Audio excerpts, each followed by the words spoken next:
show defines success as a journey, not a destination.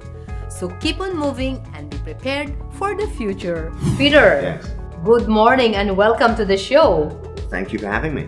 Yes, and we are excited to find out what made you to become the Vice President of First Advantage.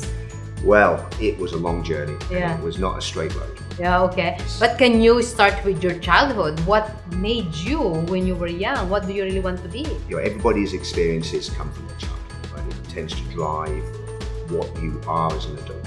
And so the formation of my childhood was that as a family we were very mobile.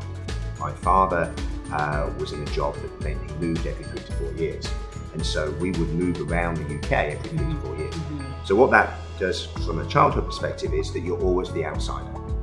You're always having to cope with new situations, new social groups. And of course, this is back in the dark ages before internet and connectivity. What you learn from that is the resilience and the ability to take on board new situations. So you belong to the baby boomers? No, it's one of the things. I'm from the north of England, which is quite an economically deprived area. So what kept you very positive then? The positivity comes from there has to be something better than this, right?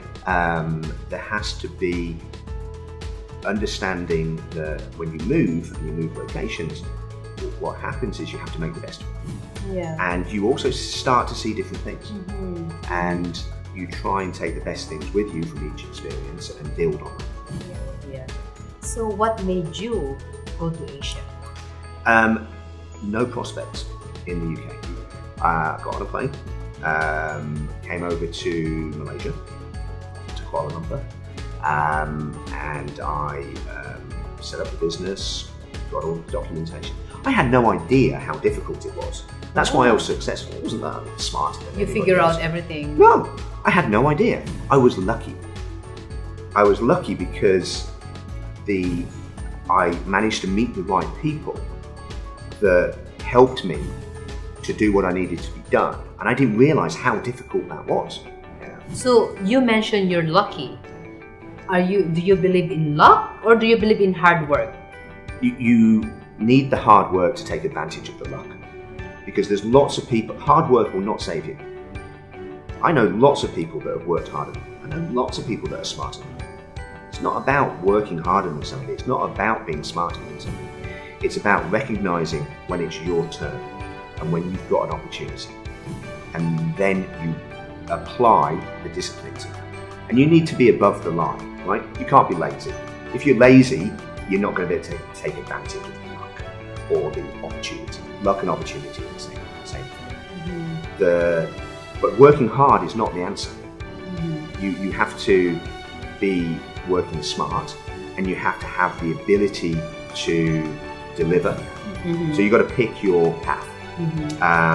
So I was lucky I got this opportunity to come to Asia, but all of these experiences, they just help you to be able, you don't realize it at the time, and you don't always realize that you're using that knowledge.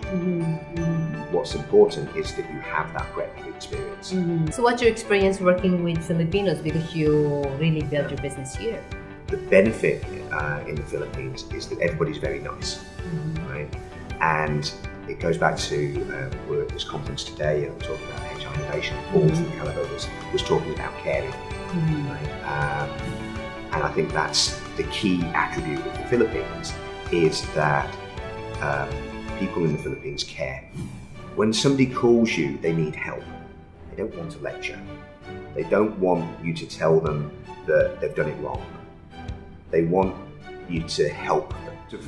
If you call a typical call center that's not in the Philippines, and they say, well, we can't help you, no, it's out of warranty. Right? Get off the call, finish it off. In the Philippines, they will sympathize with you and you feel better, even you've had the same result, which is no, right? But you feel better as an individual and a consumer in being involved in that. So obviously, from a business perspective, you're more likely to buy something else from me or interact with me in the future. What do you love the most about Philippines? I will have to say the thing I hate the most about the Philippines is food. I'm sorry, I am not a fan of Philippines food. But if we leave the food aside, the favourite thing about the Philippines is that it's more fun in the Philippines. It's more fun in the Philippines. So that marketing slogan worked. And it's people bring their whole self to work here. It's not just work, it's life, right? And you can work in certain cultures where, Germany for example, right, where you just knock out your work and go home. And you might not even know the person you work next to. And you don't want to, right? Because that's not the job, right? It's very linear, it's very, this is my work, I come in, I put my headphones on, I do my work, I go home. Not in the Philippines. Yeah. Do you consider yourself a successful person now? I'm still alive, and while you're breathing, you have the opportunity to be successful. And so success is a journey, it's not a destination. And you should have that success based on yourself and not others, because you will never be successful if you compare yourself against somebody else. That's how thankful are you working with First Advantage? Very thankful, right? I mean, we help to allow the best people to get the job. So if you are, for what we do, we basically build trust by putting that trust and transparency into the relationship between the employee and the employer. It starts off that relationship on the right level. It says we can now have a trust environment within our business because we can trust everybody. Yes. So for me, what I want to do is take that Filipino lesson of the social side of business, and joy, fun at work, and take that with me in wherever this journey takes me. Beautiful. It's more fun in the Philippines. It's more fun in the Philippines. Thank you very much. Thank you. Yes. Thank you. Every success has its struggles. Every dream has its trials and tests. Listen to their stories, because if they did it, you can also be called self-made.